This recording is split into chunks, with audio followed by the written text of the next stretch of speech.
জয় রাধা মাধব কুঞ্জ বিহারী গোপীজন বল্লভ গিরিবর ধারী। জয় জয় রাধা মাধব কুঞ্জ বিহারী গোপীজন বল্লভ গিরিবর। জয় রাধা মাধব কুঞ্জ বিহারী গোপীজন বল্লভ গিরিবর ধারী। জয় রাধা মাধব কুঞ্জ বিহারী গোপীজন বল্লভ গিরিবর ধারী। যশোদানন্দন ব্রজ জনরঞ্জন যশোদানন্দন ব্রজ জনরঞ্জন যমুনা তীর বনচারী। যশোদানন্দন ব্রজ জনরঞ্জন যমুনা তীর বনচারী। জয় রাধা মাধব জয় কুঞ্জ বিহারী।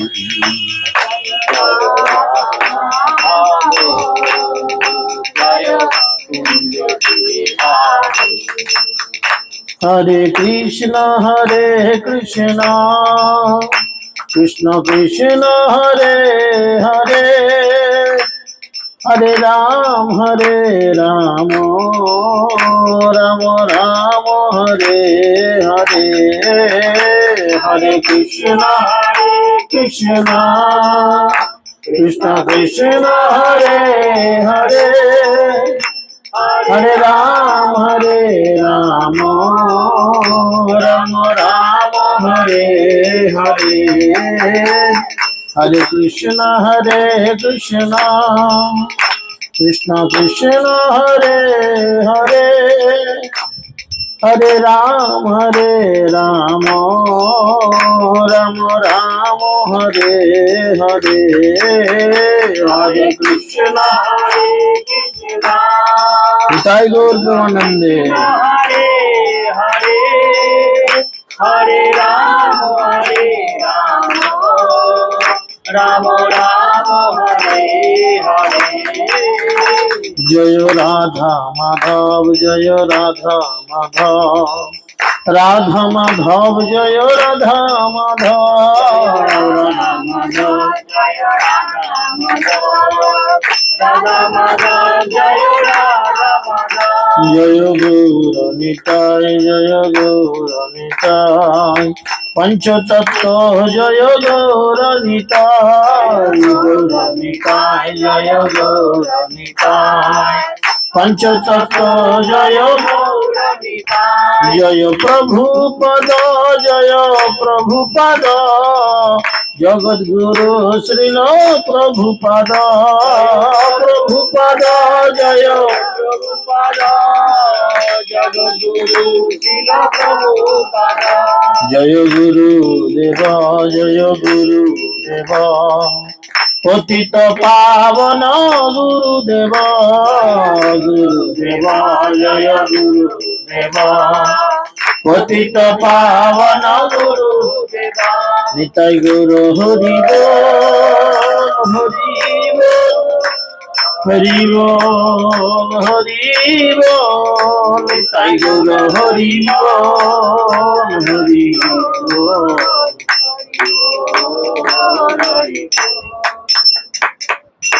গৌর প্রেমানন্দে। ওম অজ্ঞানম তিমিরন্ধস্য জ্ঞানাঞ্জনশলাকয়া চক্ষুरुन्मीलितं येन तस्मै श्रीगुरवे नमः। नमोऽयं विष्णुपादाय कृष्णपृष्ठाय भूतले श्रीमते जयपताका स्वामी निति नामिने।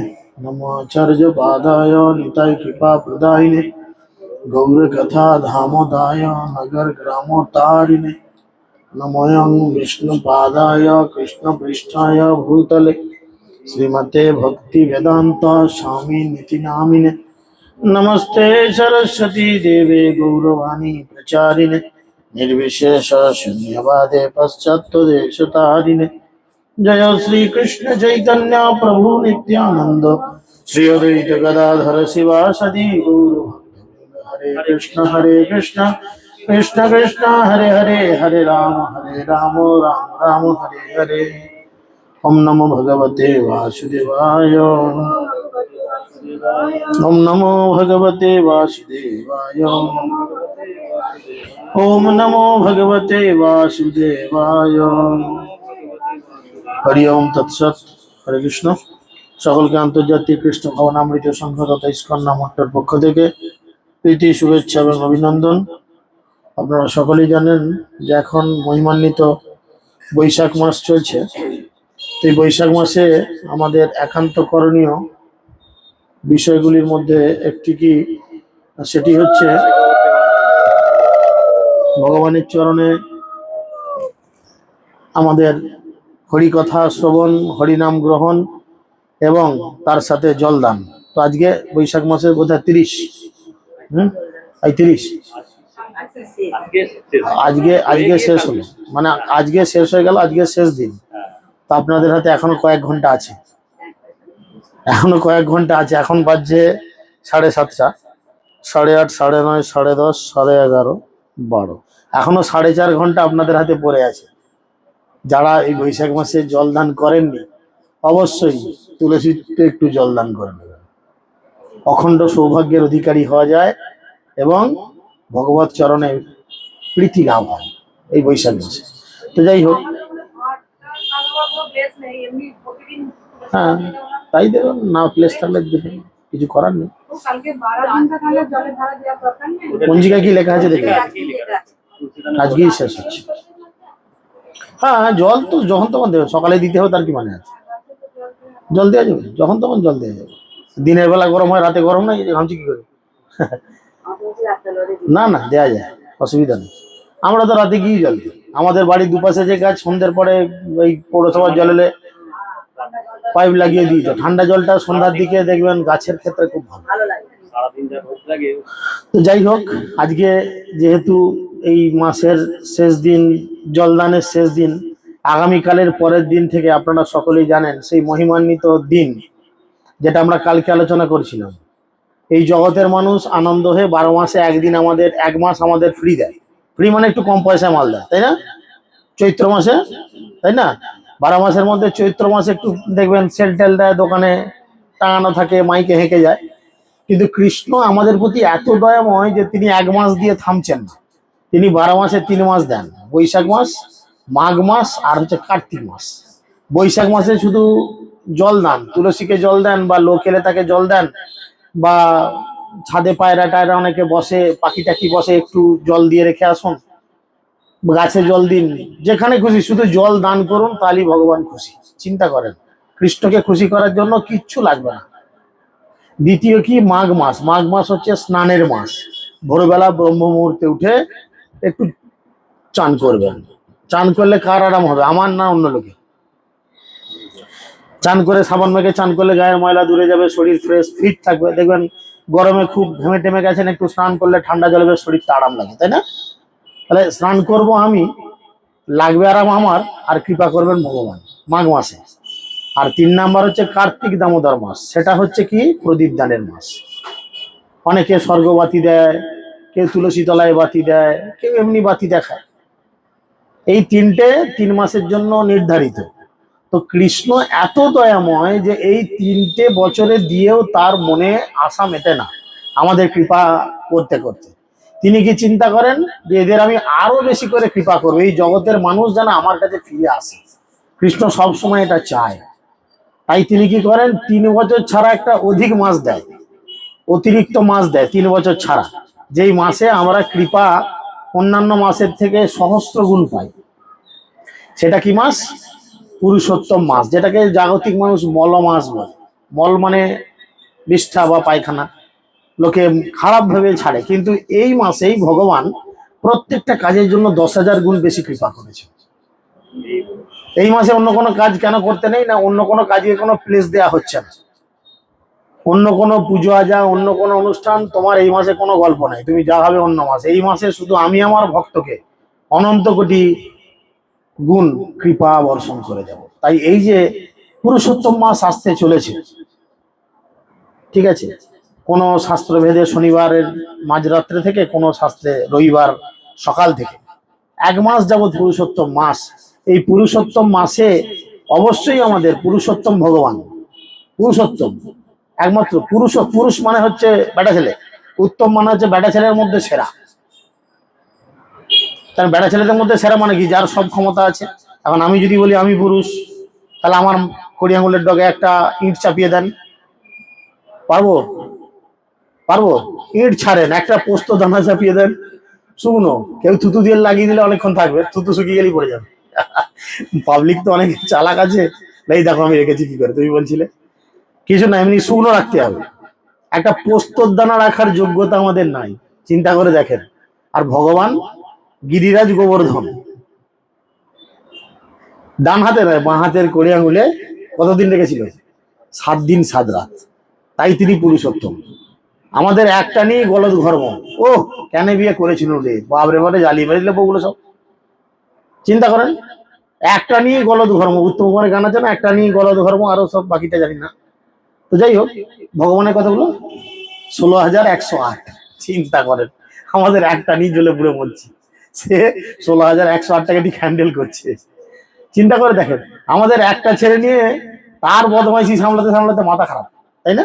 চিন্তা করেন, এখন একটা দুটো বাচ্চা মানেই মায়ের একদম মাথা ফিউজ উড়ে যাবে, বাবরে বাবরে বাবরে, পাগল হয়ে যাবেন না? আর কৃষ্ণর বংশধর ছিল 1 কোটি,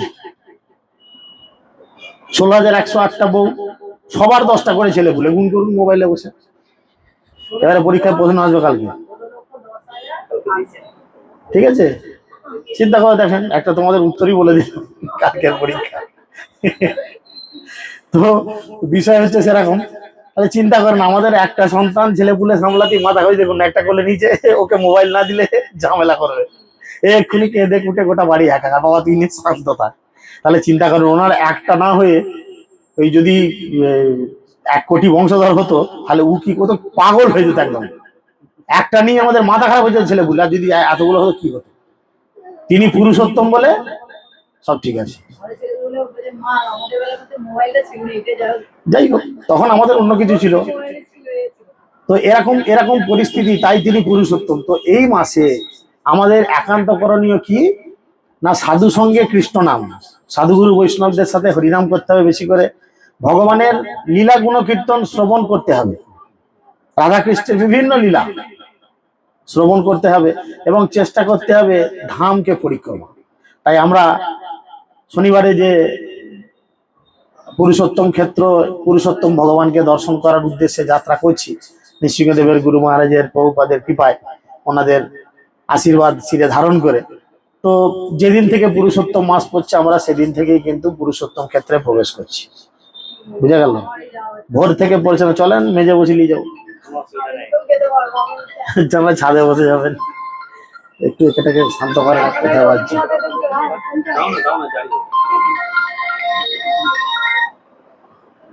তো সেই জন্য শুধু তাই নয়, এই পুরুষোত্তম ক্ষেত্রে পুরুষোত্তম ভগবানকে দর্শন, পুরুষোত্তম ক্ষেত্রে পুরুষোত্তম ভগবানের প্রসাদ গ্রহণ। আর এই মাসের বলেছে কি, মানে মহত্বপূর্ণ কোনো জায়গায় স্নান, সমুদ্রকে মহাপ্রভু বলেছেন মহাতীর্থ, দধি তীর্থ। হরিদাস ঠাকুরকে সমাধি, হরিদাস ঠাকুর দেহত্যাগ করার পর হরিদাস ঠাকুরকে সমুদ্রে স্নান করিয়েছিলেন, আর মহাপ্রভু ঘোষণা করেছিলেন যে এই স্থান হচ্ছে মহাতীর্থ। তাহলে আমরা পুরুষোত্তম মাসের মধ্যে একদিন চেষ্টা করবো সমুদ্রে ঝাঁপ মারার। দেখ, সেটা ওনার ব্যাপার, শোনার পরে দেখুন সব নামবে। হ্যাঁ, না স্নান না করলেও আচমন করা যায়, অনেকে আছে স্নান না করলেও আচমন করা যায় না, অনেকে আছে হয়তো বুড়ো মানুষ, ঢেউয়ের সমস্যা হতে পারে। তা আচমন, আচমন আর স্নান দুটো সমান ফল দেয়, এতে আলাদা কিছু নয়। তারপরে ধরুন, তার সাথে আমাদের একদিন প্ল্যান প্রোগ্রাম রাখা রয়েছে যে জগন্নাথ মন্দির পরিক্রমা কীর্তন সহযোগী, বুঝেছেন? এটা এটা একটা উপরি পাওনা, মন্দির মাঝে 21 কিলোমিটার পরিক্রমা পারবো না এই গরমের মধ্যে, ওখানে প্রচুর গরম, মানে টেকা যাবে না, এত মার্ভেলাস গরম ওখানে। এখানে কি গরম, তার বেশি গরম।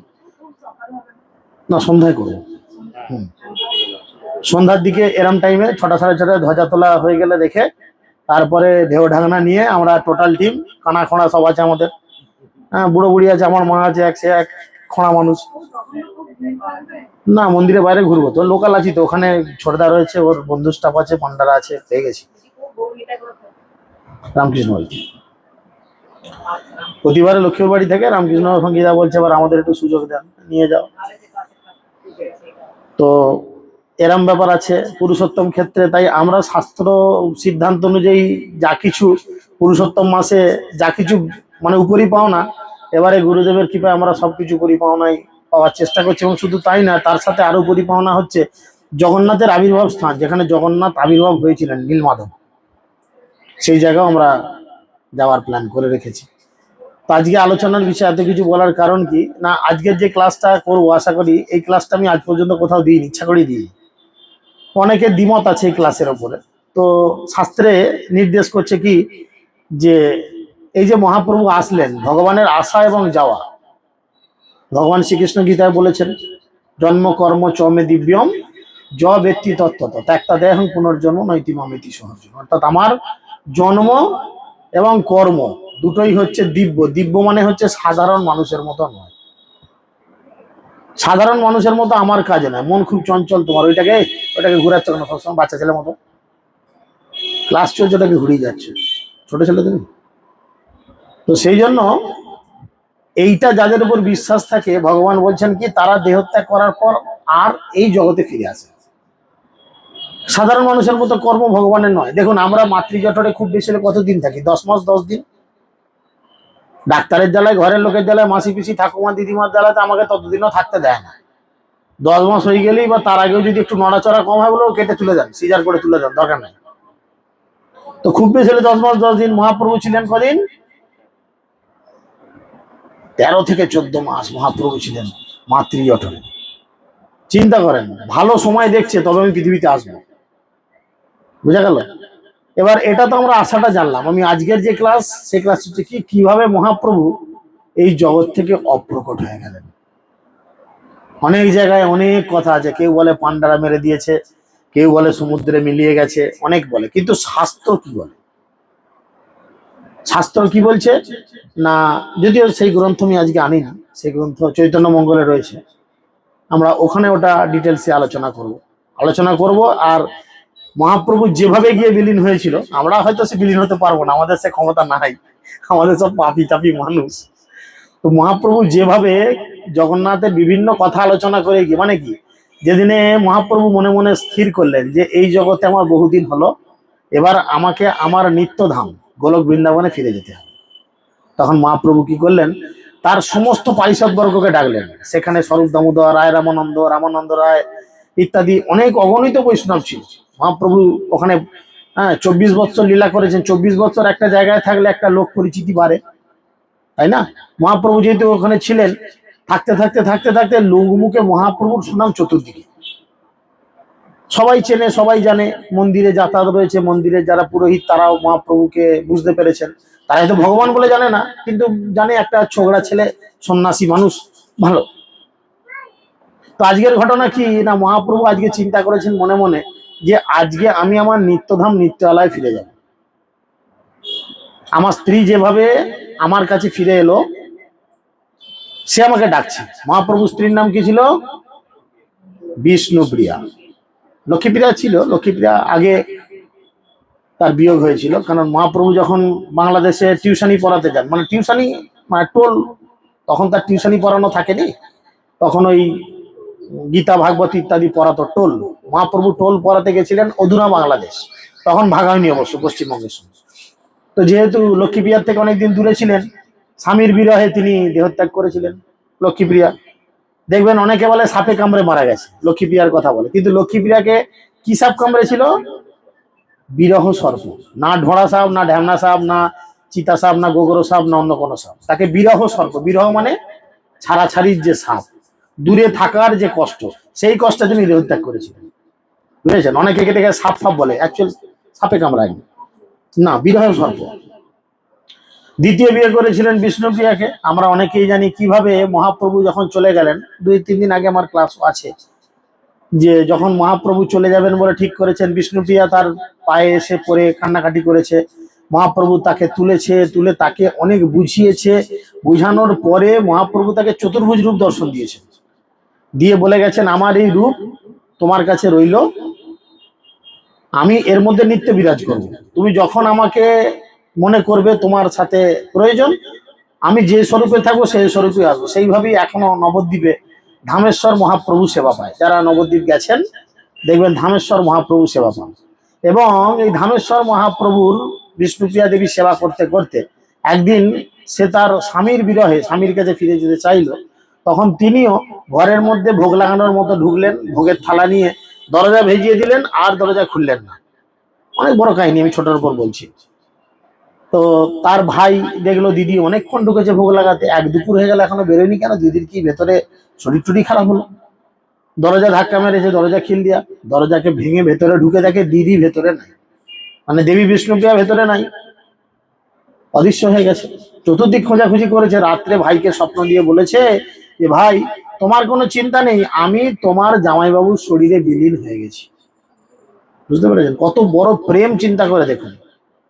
সব স্ত্রীরা চায় যে আমি স্বামীর কোলে মাথা রেখে যাবো, এটা কিন্তু সব স্ত্রীর ইচ্ছা। এখন কি পরিস্থিতি জানি না, সেটা পরের কথা, কিন্তু এটা সব স্ত্রীর মানে মনে মনে একটা আকাঙ্ক্ষা যে আমি অন্তত স্মৃতিতে সিঁদুর নিয়ে আমার স্বামীর কোলে মাথা রেখে যেতে পারলে ভালো। এটা সবাই চায়, কিন্তু দুর্ভাগ্যবশত হয়তো হয় না। কিছু মনে করবেন না, আমি কিন্তু কষ্ট দেওয়ার জন্য বলছি না, এটা কথার স্বার্থে বলা হচ্ছে। তো বিষ্ণুপ্রিয়া কি করলেন, ওরাম হয়ে গেলেন, তার ভাইকে বললেন আমি যে তোমার জামাইবাবুর শরীরেই বিলীন হয়ে গেছি তার প্রমাণস্বরূপ তোমার জামাইবাবুর নাকে একটা নলথ দেখতে পাবে। নল কি বলে তো নাকি, নথ, এই যে নাকের এইখানে ডগায় পড়ে কি বলে। তাই দেখবেন ধামেশ্বর মহাপ্রভুর যারা দর্শন করেছেন দেখবেন নাকে আছে নথ। হ্যাঁ, ওই জন্যই নলথ পরানো আছে, যে আমি যে ওনার শরীরে বিলীন হয়ে গেছি এটা হচ্ছে তার প্রমাণ। ভাই গো দরজা খুলেছে, খুলে দেখে হ্যাঁ জামাইবাবুর যে মূর্তি, সম্পর্কে জামাইবাবু হয়, যার জন্য অনেকে ধামেশ্বর মহাপ্রভুকে জামাই ঠাকুর বলে, নবদ্বীপের জামাই। তো শরীরে বিলীন হয়েছে মহাপ্রভু, দেখলেন আমার স্ত্রী তো আমার শরীরে বহুদিন বিলীন হয়েছে, এবার যুগলে আমরা ফিরে যাই। তখন সেই দিনের কথা চিন্তা করে তিনি কি করলেন, অগণিত ভক্তদের তিনি নিজের কাছে ডাকলেন। তোমাদের এটা শোনা হয়ে যাচ্ছে, আবার পরে নতুন করে শুনতে হয় 3 দিন বাদ। অগণিত ভক্তদের, যেখানে গোটা পুরীতে যত বৈষ্ণব ছিল সবাইকে ডাকলেন, সবাইকে নিয়ে উদ্দণ্ড কীর্তন করতে করতে জগন্নাথ মন্দিরকে পরিক্রমা করলেন। ঠিক আছে, পরিক্রমা করে জগন্নাথের সামনে গিয়ে পৌঁছালেন। এবং কীর্তন এত হলো, পুরীর মানুষ অবাক হয়ে গেল, এত সুন্দর কীর্তন। মহাপ্রভুর দলে কীর্তন করতে ভালো অনেক লোকজন ছিল। এবং গিয়ে মূল পান্ডা যিনি আছেন তার কাছে হাত জোর করে মহাপ্রভু বলেন যে আমি জগন্নাথের সঙ্গে একান্তে সাক্ষাৎ করব। এবার আপনারা যারা পুরী গেছেন দেখবেন বাইরে একটা নাট মন্দির আছে, সামনে বড় দরজা, আর ভেতরে একটু দূরে জগন্নাথ বলদেব সুভদ্রা মহারানী বসে রয়েছে, একটু দূরে ভেতরে গর্ভগৃহে। কোনো কোনো ক্ষেত্রে মানুষকে ঢুকিয়ে বাঁ দিকের রাস্তা দিয়ে বার করে দেয় যখন অর্ডার থাকে, আবার যখন উড়িষ্যা সরকারের অর্ডার থাকে না তখন ওই নাট মন্দির থেকেই দাঁড়িয়ে জগন্নাথকে দর্শন করতে হয়। তো এই সময়কার ঘটনা কি, মহাপ্রভু যখন এরম কীর্তন করে গেছেন, প্রচুর ভক্ত মহাপ্রভুর সাথে গেছেন, অগণিত ভক্ত গেছেন, কিন্তু এত ভক্ত মন্দিরে তো ঢুকতে দেওয়া যাবে না, জগন্নাথের কষ্ট হবে। সেবকেরা তাই কাউকে ঢুকতে দেয়নি। মহাপ্রভু জোরাত করে তাদের কাছে আজ্ঞা ভিক্ষা চেয়েছেন যে আমাকে একটু যেতে দিন, আমি জগন্নাথের দর্শন করব। তিনি বলেননি তখন যে আমি বিলীন হয়ে যাব, জানে না কেউ। তিনি ভেতরে ঢুকেছেন আর মূল যে সেবায়িত ছিলেন তাকে বলেন আপনি দরজাটা একবারটি দিয়ে দেন, ব্যাস। যেমনি বন্ধ করেছে, ভেতরে গিয়ে তিনি জগন্নাথের সঙ্গে বিলীন হয়ে গেছেন। অনেকক্ষণ পরে যখন দেখে যে এর কোনো সারা শব্দ নেই, কি হলো, বিষ্ণুপ্রিয়ার মতো সেম কেস। দরজা খুলেছে, ভেতরে দেখে কেউ কোথাও নেই। এইভাবে মহাপ্রভু জগন্নাথ, যিনি অভিন্ন জগন্নাথ, যেই গৌর সেই কৃষ্ণ সেই জগন্নাথ, বাসুদেব ঘোষ বলে করি জোর হাত, যেই গৌর সেই কৃষ্ণ সেই জগন্নাথ। তো সেই জগন্নাথের শরীরে মহাপ্রভু বিলীন হয়ে গেল। ভক্তরা তখন পাগলের মতো কান্নাকাটি আরম্ভ করলো, এত প্রিয় মানুষ হারিয়ে গেছে। আচার কাচার করে কাঁদতে থাকলো, মানে এমন আচার কাচার করছে, কোনো কোনো ভক্ত মাথা ঠুকে মাথা ফাটিয়ে রক্ত বার করে ফেলেছে, যে মহাপ্রভুর বিরহে আমরা কিভাবে থাকবো। থেকে থেকে থেকে থেকে কি হলো, সেই পুরী থেকে টোটাল এই দলটা ভাঙতে ভাঙতে ভাঙতে ভাঙতে বিভিন্ন জায়গায় আমাদের বাংলাদেশ, পশ্চিমবঙ্গ, পশ্চিমবঙ্গ বাংলাদেশ, সব জায়গায় সবাই ছড়িয়ে ছিটিয়ে যে যার এলাকায় ফিরে চলে গেল। নিত্যানন্দ প্রভু চলে আসলেন মনের দুঃখে, তিনিও কয়েক বছর পর তিনিও এই জড়জগৎ ত্যাগ করলেন। তার স্ত্রীর উপরে তখন নামর্তের ভার প্রচার করে দিয়ে গেলেন। এবং ধীরে ধীরে ধীরে ধীরে তারপর থেকে এই এই যে হরে কৃষ্ণ আন্দোলন, এটা ধীরে ধীরে স্লো হয়ে গেছে। আজ থেকে প্রায় 150 থেকে 250 বছর আগে, আজ থেকে 150 থেকে 250 বছর আগে ধীরে ধীরে এই আন্দোলনটা আবার বাড়তে আরম্ভ করলো। এবং পরবর্তীকালে আজ থেকে প্রায় ওই 50, 60, 70 কি 100 বছরের ভেতরে, 100 হবে না, ভক্তিবিনোদ ঠাকুরের আমলে কি হলো, আজ থেকে 150 বছর পূর্বে ভক্তিবিনোদ ঠাকুরের আমলে, ভক্তিবিনোদ ঠাকুর যিনি ছিলেন আমাদের সপ্তম আচার্য, অথচ তিনি গৃহস্থ ভক্ত আমাদের মতো, ওনার স্ত্রী পুত্র কন্যা বর্তমান ছিল, এবং উনি ছিলেন খুব বড় একটা সরকারি পদ অধিকারী ব্যক্তি, ম্যাজিস্ট্রেট ছিলেন, ম্যাজিস্ট্রেট, বুঝতে পারছেন, ডিস্ট্রিক্ট ম্যাজিস্ট্রেট যাকে বলে। তো ডিস্ট্রিক্ট ম্যাজিস্ট্রেটের অনেক ক্ষমতা তখনকালকার দিনে, মানে ইংরেজের আমলে। ইংরেজরা কিন্তু বাঙালি দেখলেই তাদের থুতু ফেলতে ইচ্ছা করতো, ঘেন্না করতো। তিনি ছিলেন ডিস্ট্রিক্ট ম্যাজিস্ট্রেট, এবং শুধু তাই নয়, তার আমলে কি হলো না, তিনি যে জায়গায় থাকতেন নবদ্বীপের পাশে সুরভিকুঞ্জ বলে একটি দ্বীপ, সুরভিকুঞ্জ বলে জলঙ্গি নদীর পারে একটি 9টি দ্বীপের একটি দ্বীপ, গদরুম দ্বীপে, সেই জায়গায় থাকতেন। তিনি এমন পাওয়ারফুল ব্যক্তি যে ইংরেজ শাসন ব্যবস্থাকে কি বাধ্য করেছিলেন, কারুর একার জন্য ট্রেন লাইন পাতা হয়েছে শুনেছেন?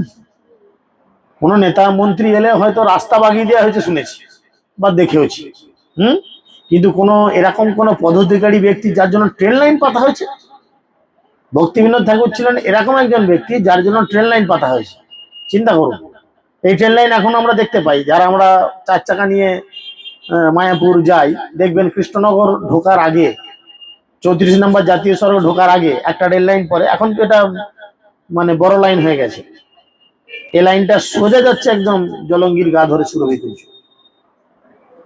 বুঝা গেল, কৃষ্ণনগর থেকে একদম জলঙ্গির ভেতর পর্যন্ত। ছোট লাইন ছিল, কি লাইন বলে ওটাকে, এখন যাই হবে হয়তো, এখন বড়, যেমন ইলেকট্রিক ট্রেন, এখন ইলেকট্রিক ট্রেন চালু হচ্ছে শিয়ালদা থেকে আমঘাটা পর্যন্ত যাচ্ছে, পরবর্তীকালে ওটা নবদ্বীপ পর্যন্ত আসবে, এরকম একটা প্ল্যান আছে। না গেছি আমি পাশে পাশে, আমরা প্রচারে ছিলাম তো ওই পরিক্রমায়, আমার গাড়ি নিয়ে আমি লাইনের পাশাপাশি ঘুরেছি অনেক জায়গায়। ধর্মা ছিল আমার সঙ্গে, ধর্মা বিকাশ পুয়া ছিল, ওরা জানে। ওই রেল লাইনে গায়ে গায়ে, মানে আমাদের নবদ্বীপ মন্ডল পরিক্রমায় যেদিনে আমরা আসি, রেল লাইন পার হয়ে একটা মাঠে আমাদের প্রসাদ হয়, হরিহর ক্ষেত্র, হরিহর ক্ষেত্র নয়, ওটা কি পঞ্চানন শিব না কি আছে, ওখানে আমাদের দুপুরের ওই সকালে 9টার প্রসাদ হয়। তারপর পেছন দিয়ে মাঝ মাঠের মধ্যে দিয়ে হেঁটে গিয়ে নৃসিংহপল্লী দর্শন করে ঘোড়া মারা মাঠে থাকা হয়। তো যাই হোক, তো ওই লাইন ওনার জন্য পাতা ছিল। উনি কি করেছেন, উনি মানে কত বড় ভক্ত ছিলেন এই ভক্তিবিনোদ ঠাকুর। কেন বলা হয়, এই ভক্তিবিনোদ ঠাকুর যখন প্রথম অবস্থায় ওনাকে পোস্টিং করা এই পুরীতে, পুরীতে ওনাকে ডিস্ট্রিক্ট ম্যাজিস্ট্রেট রূপে পোস্টিং করা হয়। পুরী একটা জেলা, আমাদের হুগলি যেমন একটা জেলা, পুরী কিন্তু একটা জেলা, বুঝেছেন? তো সেই পুরীতে ওনাকে পোস্টিং করা হয়। পুরীতে উনি নিজস্ব, যেহেতু সরকারি কর্মচারী, নিজস্ব কোয়ার্টার্স পায়, কোয়ার্টার্সে থাকে। আমি এর কথা বলছি, ভালো করে বুঝেন, এই যে এনার কথা, এই যিনি আছেন এনার কথা বলছি, বুঝতে পেরেছেন? ইনি কি করেছেন, পুরীতে থাকতেন, আর ওনার ফ্যামিলি নিয়ে ওখানে উনি থাকতেন। ওনার স্ত্রীর একটি পুত্র সন্তান জন্ম হয়, জগন্নাথের কাছে উনি প্রতিদিন যেতেন, প্রার্থনা করতেন, হে জগন্নাথ, এই জগতের লোক বড় কষ্ট পাচ্ছে। মহন্ত স্বভাব হচ্ছে এটাই, মহন্ত স্বভাব এই, তাড়িতে পামর নিজ কার্য নাই তবু যান পরের ঘর। বৈষ্ণবদের স্বভাব এটাই, তাদের নিজের কাজ না থাকলেও তারা লোকের বাড়িতে কেন যায়, আড্ডা মারতে যায় না, তারা লোকের বাড়িতে যায় কেন না, যাতে তারা এই দুঃখ কষ্ট থেকে অতি সত্বর বেরিয়ে আসতে পারে। এই যে ভক্তি জীবনের একটা নিত্য আনন্দ,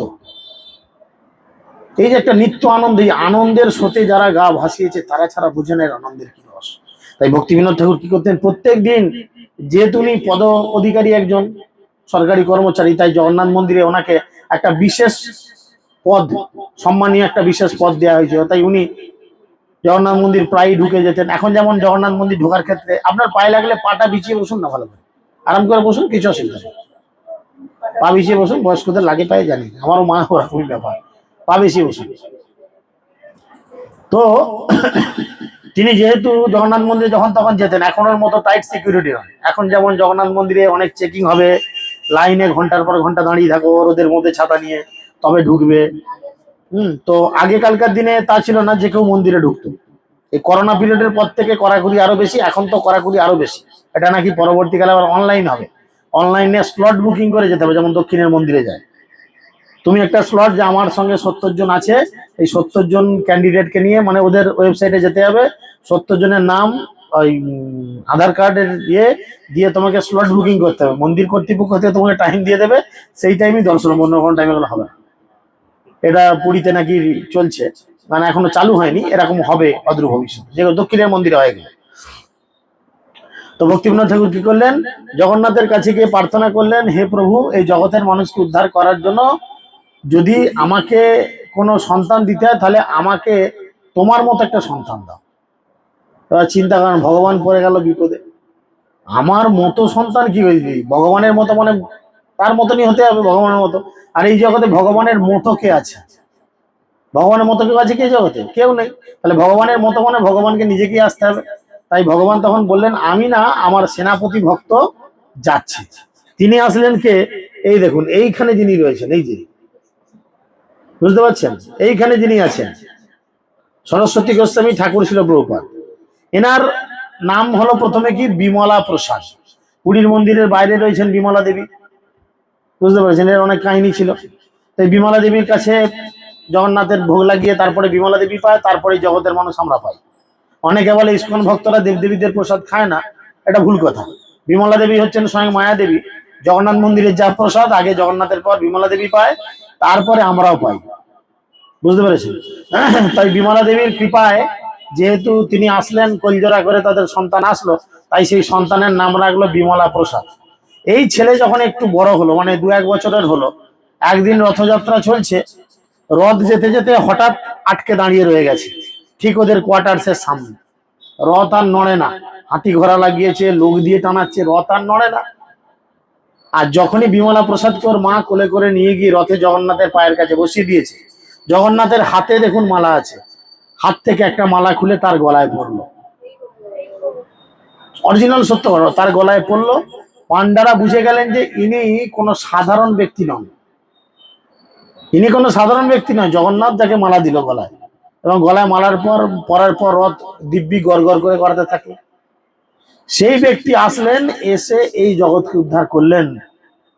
তিনি আসলেন। আজকে যে আমরা এত বড় বড় লম্বা চড়া ডায়লগ মারছি, লেকচার দিচ্ছি, সব হচ্ছেন ছিল প্রভুপাদের কৃপায়, এই দাদুর কৃপায়, আমাদের ইসকন ফাউন্ডার আচার্য। এই প্রভুপাদ হচ্ছেন এই সরস্বতী গোস্বামী ঠাকুরের একমাত্র আজ্ঞাবহ শিষ্য বলা চলে। প্রভুপাদকে বলেছিলেন, তুমি একটা শিক্ষিত ব্যক্তি, গ্রাজুয়েট ছেলে, লেখাপড়া জানো, ইংরেজিতে কথা বলতে পারো, যাও পাশ্চাত্য দেশে গিয়ে প্রচার করো। কেন বলেছিলেন না, আমরা পাশ্চাত্য দেশকে নকল করতে চাই ভালো। দেখবেন আমাদের এই ধুতি পাঞ্জাবি হচ্ছে, এটা আমাদের হিন্দুদের কালচার, ধুতি পাঞ্জাবি এটা আমাদের কালচার, কিন্তু আমরা এতে ভালো স্বাচ্ছন্দ্য বোধ করি। 100টা হিন্দু ছেলেকে ধুতি পরতে দিলে দেখবেন 80টা হিন্দুদের ছেলের কোমর থেকে 14 বার খুলে যাচ্ছে। আর যদিও পরে সে এমন পড়বে যেন গরু গোয়াল কাটতে যাচ্ছে, তাই না? এটা আমাদের কালচার, কিন্তু আমরা পারি না। এটা লজ্জার বিষয়, কিন্তু আমাদের একটা জিন্সের প্যান্ট পরতে বলুন, একদম ফিটফাট পরে নেবো আমরা। আমরা সেই দেশের কালচারকে নকল করতে বড় ভালোবাসি। তাই ছিল প্রভুপাদকে আদেশ করলেন তার গুরুদেব, কি করলেন না, তুমি পাশ্চাত্য দেশে গিয়ে প্রচার করো। ভারতে প্রচার করলে ভারতীয়রা সেই বলে চেনা কুকুর আর বিদেশের ঠাকুর, একটা কথা আছে, তোমাকে পাত্তা এখানে কেউ দেবে না, তুমি চলে যাও পাশ্চাত্য দেশে। চলে গেল প্রভুপাদ আমেরিকায়, মাত্র 0 টাকা সঙ্গে নিয়ে। 30 টাকা সঙ্গে ছিল, সেটাও তার ছেলের হাতে ফেরত দিল। 1 টাকা সঙ্গে না নিয়ে যাচ্ছে আমেরিকা। হাত খরচা সব কত করে নিয়ে যাবে? এই যে পুরী যাচ্ছে, হাত খরচা কত করে নিয়ে যাবে? সব হাত খরচা তো আর আমরা দেবো নি। তাহলে কেউ বলবে দুটো কানের কিনি, কেউ বলে প্রভু বলেছে ছোট ছোট শাঁখ পুক পুক করে বাজে বাদ কমের মতো, বড় বড় শাঁখের একটু 1,500-2,000 টাকা দাম, তার একটা কিনি খরচা। তারপরে টোটো করে যাবো আসবো, গত নাই হেঁটে যাবো মন্দির, টোটোর খরচা। তাহলে তার তো হাত খরচা লাগে। চিন্তা করেন, এইটুকু যাব পাশের রাজ্যে, তার জন্য আমাদের পকেটে 2-4 হাজার টাকা আমরা সঙ্গে এক্সট্রা নিয়ে যেতেই হবে, কিছু করার নেই। ওটা তো খরচা আছেই, বাড়তি খরচা। যদিও বাইরে খাবার দাবার খাচ্ছি না, তার খরচা বেঁচে যাচ্ছে। হুম। প্রভুপাদ গেলেন আমেরিকা, পাশের রাজ্য নয়, পাশের দেশ নয়, 7 সমুদ্র 13 নদীর পাড়ে গেলেন আমেরিকা। পকেটে কি রাখলেন? হরে কৃষ্ণ, কিছু নাই, ফাঁকা। সঙ্গে রইল গীতা ভাগবত, চৈতন্য চরিতামৃত, ব্যাস। আজকে গোটা পৃথিবীর বুকে 1 নাম্বার যদি সনাতন ধর্মের কেউ প্রচার করে থাকে, সেটা হচ্ছে ইসলাম। গোটা পৃথিবীতে ভারতবর্ষকে একমাত্র চেনাচ্ছে ইসলাম। গোটা পৃথিবীর বুকে একমাত্র হরে কৃষ্ণ আন্দোলন চালাচ্ছে একমাত্র ইসলাম। আপনি দেখুন, আমি অন্য কোনো সংস্থাকে ছোট করছি না, আপনি একটু বাইরে খবর নিয়ে দেখুন। আজকে ইসকনের মন্দির গোটা পৃথিবী জুড়ে প্রায় 600, ভারতবর্ষের বাইরে ইসকনের মন্দির প্রায় 600-র উপর, 600+। অন্যান্য অনেক সংস্থা হরে কৃষ্ণ করে, হরিনাম করে, তাদের মন্দির কতগুলো আছে খোঁজ নেন। আজকে আজকে ইসকনের রথ হুগলি জেলাতেই আছে প্রায় 6-7টা। আগামী বছর আমাদের আরামবাগেও চালু করব, প্ল্যান চলছে, ঊর্ধ্বতন কর্তৃপক্ষের সঙ্গে আলোচনা চলছে। আমাদের আরামবাগেও যদি সবাই ইচ্ছা করি, জগন্নাথের কাছে বছর দিয়ে একটু কৃপা চেয়ে আসি, জগন্নাথ যদি আমাদের কৃপা করেন, গুরুদেব যদি অনুমতি করেন, আগামী বছর জয় জগন্নাথ এখানেও হবে, আবার একটা রথের সংখ্যা বাড়বে হুগলি জেলায়। ঠিক আছে? তো এগুলো শুদ্ধ ভক্তির পরিচয়। এনারা ছিলেন বলে, এগুলো আমাদের কোনো ক্ষমতা নেই। এই যে আমরা ভাবছি এত কিছু করছি, এত কিছু বলছি, না, এগুলো আমাদের কোনো যোগ্যতা নেই। সমস্ত কিছু ক্রেডিট হচ্ছেন সাধুগুরু বৈষ্ণবের, all গণিষ্ঠ Guru and Gauranga, Chaitanya Mahaprabhu, Nityananda প্রভু এবং গুরুবর্গের হচ্ছে কৃপা। তারা ছাড়া এই শক্তি আমরা কোনোদিন পাই না, পেতে পারি না। তো সেই মহাপ্রভু ধীরে ধীরে ধীরে ধীরে কি করলেন? বিলীন হয়ে গেলেন। জগতের লোক অনেকে অনেক কথা বলে, কেউ বলে মার্ডার করে ওখানেই চাপা দিয়ে দিয়েছে, কোনো প্রমাণ নেই। কেউ বলে পুলিশ সমুদ্রে বিলীন হয়ে গেছে। সমুদ্র এমনই একটি বস্তু যে সমুদ্রে যা কিছুই ডুবে যাক, সমুদ্র সেটাকে কিন্তু গ্রহণ করে না, কোনো না কোনো পারে সেটা ফিরিয়ে দেয়। পৃথিবীর কোনো পারে কি সে ডেড বডি ওঠেনি? বলেন, কোথাও খবর নেই। তো যাই হোক, এটা হচ্ছে শাস্ত্র সিদ্ধান্ত। মহাপ্রভু এইভাবে পুরীর মধ্যে অগণিত লীলা করেছিলেন। পুরীতে গেছে, গঙ্গা নাই, নিত্যানন্দ প্রভু এসছেন, অগণিত ভক্তরা এসেছে, আমরা গঙ্গা স্নান করব, সব চলে যাবো নাহলে গঙ্গা চান করতে। গঙ্গা তো পশ্চিমবঙ্গে, পুরীতে, উড়িষ্যায় কোথায় গঙ্গা? উড়িষ্যার রাজ্যের মধ্যে কোথায় গঙ্গা নেই, গঙ্গা কোথায় পাওয়া যাবে? মহাপ্রভু বললেন, দাঁড়াও, গঙ্গাকে আমি এখানে আসতে বলছি। জগন্নাথ মন্দির যাওয়ার পথে গম্ভীরা ডান দিকে, বাঁ দিকে রয়েছে শ্বেত গঙ্গা, বিশাল বড় একটা পুকুর, বাঁধানো চতুর্দিক শ্বেত গঙ্গা। সেই পুকুরের মধ্যে মহাপ্রভু কি করেছিলেন? দেবী গঙ্গাকে আবির্ভূত হতে বলেছিলেন। সেখানে যেখানে রান্না হয়, জগন্নাথের যেখানে রান্না হয়, সেখানে একটা কুয়া আছে, গঙ্গা যমুনা বলে, সেই পাতকুয়ার মধ্যে জোয়ার ভাটা হয়। অলৌকিক কাণ্ড, মানে পুরীতে সায়েন্সের সঙ্গে মিলবে না। যদি কেউ বিজ্ঞানের ছাত্র গিয়ে বলে না আমি মেলাবো, তাহলে বাবা মাথা ফিউজ হয়ে যাবে। হাঁড়ি বসানো থাকে পরপর 7টা, যে হাঁড়িতে আগুন পাচ্ছে, তলাতে হাঁড়িতে আগুন দেওয়া হচ্ছে, তাহলে কোন হাঁড়িতে আগে তাঁতবে? আপনাদের কি হিসাবে বলে তলারটাই তাকে তাঁতবে, যার পেছনে আগুন লাগছে? না, আগে উপরে হাঁড়িটার কাজ হবে, ওপর হাঁড়িটা আগে হবে, তারপরে তারপরে তারপরে তারপরে তলাটা সবার শেষে হবে। অলৌকিক কাণ্ড। আপনি যতটুকু ভাড়ে করি জগন্নাথের প্রসাদ আনন্দবাজার থেকে আনেন, ঠিক আছে, আপনার তরকারি ভাত বেঁচে যাবেই যাবে। এই এক অলৌকিক লীলা। এর আগের বারে তুমি ছিলে, আগের বারে গেছিলাম, আগের বারে আমাদের সঙ্গে কেউ ছিলেন? আছে কেউ এখানে? এর আগের বারে আমরা গেছিলাম, প্রসাদ আনিয়েছি, সারাদিন পাইনি। তখন জগন্নাথ মন্দিরে একটা কোনো বিষয়ে পান্ডাদের সঙ্গে উড়িষ্যা গভর্নমেন্টের কিছু একটা বিষয়ে ঝামেলা চলছিল বলে সেদিনে জগন্নাথকে ভোগই লাগানো হয় না সকাল থেকে, পান্ডারা এত রেগে গেছে। সকাল থেকে মন্দির বন্ধ, আর আমাদেরও তো পেটের বন্ধ। আমরাও সেদিনে প্ল্যান করেছি আজকে বাইরে ঘুরবো, জগন্নাথের মন্দির থেকে প্রসাদ আনবো। প্রসাদ ও রান্নার ঝামেলা রাখি, দুপুরে প্রসাদ আসবে, দুপুরে প্রসাদ বেরোয় 2:30-3টে, দুপুরে যে প্রসাদটা বেরোয় 2:30-3টে, পেতে পেতে 3:30-4টে বাজে। বসি আছি, প্রসাদ আর আসে না। সন্ধ্যে 6টা, পেটে কিল মেরে বসে আছি, প্রসাদ আছে, প্রসাদ আর আসে না। তারপরে প্রসাদ এলো, সারাদিনের কত ক্ষুধা, প্রায় 40-50 জন আছি, কত ক্ষুধা। সামান্য 1 হাঁড়ি অন্ন, 1 হাঁড়ি হাফ হাঁড়ি তোমার খাট্টা ডাল ইত্যাদি করে দুটো দু রকম তরকারি আর একটা চাটনি নেওয়া হয়েছে, হাফের বেশি বেঁচে গেল, এত এত করে খেয়েও বেঁচে গেল। এ হচ্ছে এই প্রসাদের মহিমা, আপনি খেয়ে সারা করতে পারবেন না। প্রসাদ বললে আমার লোভ লেগে যায়নি, একটু মানুষ তো। যাই হোক, তো এই হচ্ছে জগন্নাথের বড় কৃপা। এবং শুধু তাই নয়, ওই জগন্নাথ ওই এলাকাকে দিয়ে রেখেছেন শঙ্খক্ষেত্র নাম, এবং ওই এলাকার মধ্যে যারা অবস্থান করে তারা সবাই বৈকুণ্ঠবাসী। ওখানে যদি একটা আপনি মাতালকেও দেখেন যে মদ খেয়ে টলছে, তাকে মাতাল বলাটা আপনার হবে বড় অপরাধ। চৈতন্য চরিতামৃতে বর্ণনা রয়েছে, মানে জগন্নাথকে মাঝে রেখে, আমার ঠিক কিলোমিটারটা মনে নেই, কেন মিথ্যে বলবো, অনলাইনে একটা উনি মাপ বলেছিলেন যে এত কিলোমিটারের মধ্যে গোল করে মন্দিরকে রেখে, মানে ভুবনেশ্বর আপ টু ভুবনেশ্বর নিয়ে টোটালটা পড়ছে এরকম ব্যাসার্ধ নিয়ে, এর মধ্যে যারা আছে জীব জন্তু মানুষ পশু পক্ষী সবাই হচ্ছে বৈকুণ্ঠের অধিবাসী, কেউ এই জগতের নয়। তাহলে কত সৌভাগ্যের ফলে আমরা এই বৈকুণ্ঠে অন্তত দিন চারেক থাকতে পাবো, চিন্তা করে দেখেন। তো সেই জন্য আবার বিশেষ করে এই পুরুষোত্তম মাস, অতএব এটা আমাদের গুরুবর্গের বড় আশীর্বাদ, আমাদের অনন্ত কোটি জীবনের বহু সৌভাগ্যের ফল যে আমরা এই পুরুষোত্তম মাসে পুরুষোত্তম ক্ষেত্রে পুরুষোত্তম ভগবানকে দর্শন করতে পারবো। হরে কৃষ্ণ হরে কৃষ্ণ।